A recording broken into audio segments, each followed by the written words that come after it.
Assalamualaikum warahmatullahi wabarakatuh. Perkenalkan, kami dari kelompok 11 yang beranggotakan saya Juliansi, Maulida Ervita, dan Nurmasari akan menyajikan topik bahasan tentang kerajaan-kerajaan Islam di Asia Tenggara, Malaka, dan Nusantara. Bahasan yang pertama yaitu kerajaan Islam di Asia Tenggara.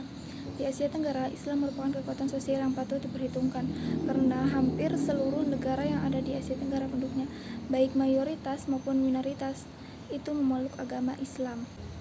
Dari segi jumlah, hampir terdapat 300 juta orang di seluruh Asia Tenggara yang mengaku sebagai Muslim. Pembahasan selanjutnya yaitu tentang penyebaran Islam di Asia Tenggara dan Indonesia. Sejak abad pertama, kawasan Laut Asia Tenggara, khususnya Selat Malaka, sudah mempunyai kedudukan yang sangat penting dalam kegiatan pelayaran dan perdagangan internasional yang dapat menghubungkan negeri-negeri di Asia Timur Jauh, Asia Tenggara, dan Asia Barat. Perkembangan pelayanan dan perdagangan internasional yang terbentang jauh dari Teluk Persia sampai Cina melalui Selat Malaka. Dan selanjutnya itu proses masuknya Islam di Asia Tenggara. Islam masuk ke Asia Tenggara disebarluaskan melalui kegiatan kaum pedagang dan para sufi. Hal ini berbeda dengan daerah Islam di dunia lainnya yang disebarluaskan melalui penaklukan Arab dan Turki. Islam masuk di Asia Tenggara dengan jalan damai, yaitu tanpa paksaan dan sangat mudah diterima di masyarakat Asia Tenggara. Saluran Islamisasi melalui perdagangan ini sangat menguntungkan karena para raja dan bangsawan turut serta dalam kegiatan perdagangan, bahkan mereka menjadi pemilik kapal dan saham. Yang kedua, saluran perkawinan. Jalur perkawinan ini jauh lebih menguntungkan apabila antar saudara Muslim dengan anak bangsawan atau anak raja dan anak adipati, karena raja dan adipati atau bangsawan itu kemudian turut mempercepat proses Islamisasi. Yang ketiga yaitu saluran tasawuf. Dengan tasawuf, bentuk Islam yang diajarkan kepada penduduk pribumi mempunyai persamaan dengan alam pikiran mereka yang sebelumnya menganut agama Hindu, sehingga agama baru itu mudah dimengerti dan diterima. Yang keempat yaitu saluran pendidikan. Islamisasi juga dilakukan melalui pendidikan baik pesantren maupun pondok yang diselenggarakan oleh guru-guru agama, kiai-kiai, dan ulama. Yang kelima yaitu saluran kesenian. Saluran Islamisasi melalui kesenian yang paling terkenal adalah pertunjukan wayang. Yang keenam yaitu saluran politik, pertunjukan wayang. Yang keenam yaitu saluran politik. Awalnya, pemerintah kolonial memberikan kemerdekaan kepada umat Islam untuk melaksanakan ajaran agamanya, sepanjang tidak mengganggu kekuasaan pemerintah Belanda. Sedangkan dalam bidang politik, pemerintah melarang keras Islam bahas hukum Islam dari Al-Quran maupun Sunnah yang menerangkan tentang politik kenegaraan atau ketatanegaraan. Assalamualaikum warahmatullahi wabarakatuh. Nama saya Nurmasari. Di sini saya akan melanjutkan presentasi dari Juliansi. B. Kerajaan Islam di Malaka. Kerajaan Malaka adalah kelanjutan dari Kerajaan Melayu di Singapura yang kemudian mengalami pemindahan ibu kota ke Malaka karena serangan dari Jawa, Majapahit, dan Siam, Thailand. Letak geografis Kerajaan Malaka berada di dekat Selat Malaka yang merupakan jalur pelayaran dan perdagangan internasional. Kerajaan Malaka berdiri pada abad ke-15 hingga akhirnya runtuh pada abad ke-16. Pendiri Kerajaan Malaka adalah Parameswara, seorang pangeran Hindu keturunan Palembang. Puncak kejayaan Kerajaan Malaka dapat diraih ketika dipimpin oleh Sultan Mansur Shah yang berkuasa antara 1459 sampai 1477 Masehi. Pada masa pemerintahannya, Malaka berhasil menguasai Pahang, Kedah, Terengganu, dan sejumlah daerah di Sumatera. Setelah 1 abad berdiri, Kerajaan Malaka runtuh pada 1511 Masehi karena serangan Portugis. A. Sejarah awal Kerajaan Malaka. Sejarah Kerajaan Malaka bermula saat Parameswara mengunjungi Kaisar Gyeongle di Nanjing pada 1405 Masehi untuk meminta pengakuan atas kedaulatan wilayahnya. Hubungan diplomasi yang diinginkan Parameswara berjalan, dan Kaisar Tiongkok setuju untuk memberi perlindungan pada Malaka.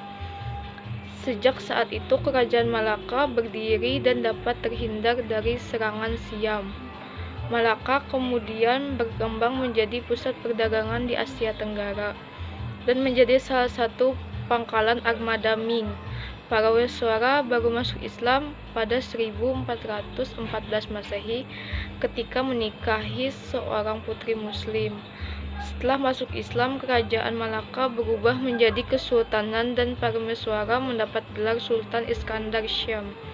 B. Puncak kejayaan Kerajaan Malaka. Setelah berubah menjadi kesultanan, Kerajaan Malaka terus berkembang pesat. Banyak perdagangan Muslim di Arab, India, dan daerah Nusantara lainnya yang mulai berdagang dengan Malaka. Kesultanan Malaka kemudian menikmati masa kejayaan pada pertengahan abad ke-15 ketika diperintah oleh Sultan Mansur Syam 1459 sampai 1477 Masehi. Di bawah kekuasaannya, Malaka berhasil menaklukkan Pahang, Kedah, Terengganu, dan sejumlah daerah di Sumatera. Hingga akhir abad ke-15, Malaka menjadi pusat perdagangan penyebaran Islam. C. Kehidupan ekonomi Kerajaan Malaka. Kesultanan Malaka adalah kerajaan maritim yang mengandalkan perekonomian dari perdagangan. Terlebih lagi lokasinya yang strategis, yaitu di jalur perdagangan internasional, membuat kerajaan berkembang sangat pesat. Komoditas utama kerajaan ini terdiri dari emas, timah, lada, dan kapur. Yang terakhir, runtuhnya Kerajaan Malaka. Kerajaan Malaka ternyata mengundang bangsa-bangsa asing untuk mengincar pelabuhannya. Namun hal ini pula yang membuat kekuasaan Kesultanan Malaka hanya berlangsung sekitar 1 abad, karena runtuh pada 1511 Masehi setelah diserang Portugis yang di bawah pimpinan Alfonso de Albuquerque. Raja terakhir Kerajaan Malaka adalah Sultan Mahmud Shah. Pada periode ini, pemerintahnya sangat lemah dan Sultan tidak peduli dengan masalah kenegaraan. Dengan runtuhnya Malaka, muncullah Kerajaan Aceh yang kemudian mengambil alih peran perdagangan di Malaka. Selanjutnya akan dibacakan Maulidah Erbita. Terima kasih. Assalamualaikum warahmatullahi wabarakatuh. Perkenalkan, nama saya Maulidah Erbita. Di sini saya akan menjelaskan tentang Kerajaan Islam di Indonesia Nusantara. Menurut berbagai sumber sejarah, agama Islam masuk pertama kalinya ke Nusantara sekitar abad ke-6 Masehi. Saat kerajaan-kerajaan Islam masuk ke tanah air pada abad ke-13, berbagai kerajaan Hindu-Buddha juga telah mengakhiri masa kejayaannya. Kerajaan Islam di Indonesia yang telah berkembang saat itu turut menjadi bagian terbentuknya berbagai kebudayaan di Indonesia. Kemudian, salah satu faktor yang menjadikan kerajaan-kerajaan Islam makin berjaya beberapa abad yang lalu ialah karena dipengaruhi oleh adanya jalur perdagangan yang berasal dari Timur Tengah, India, dan negara lainnya. Semakin berkembangnya kerajaan-kerajaan Islam di Indonesia sekitar abad ke-13 juga didukung oleh faktor lalu lintas perdagangan laut Nusantara saat itu. Banyak pedagang-pedagang Islam dari berbagai penjuru dunia seperti dari Arab, Persia, India, hingga Tiongkok masuk ke Nusantara. Para pedagang-pedagang Islam ini pun akhirnya berbaur dengan masyarakat Indonesia.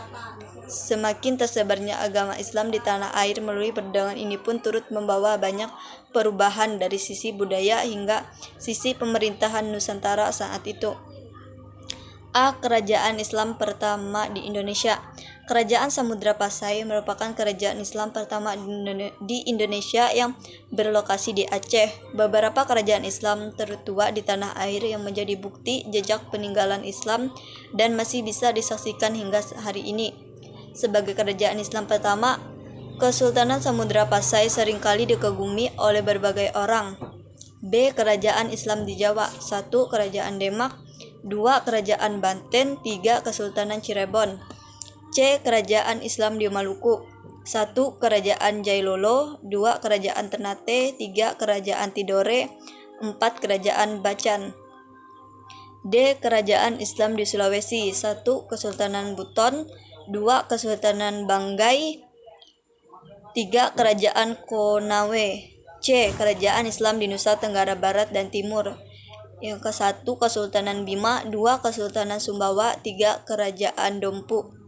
F. Kerajaan Islam di Kalimantan. 1. Kerajaan Selimbau. 2. Kerajaan Mempawah.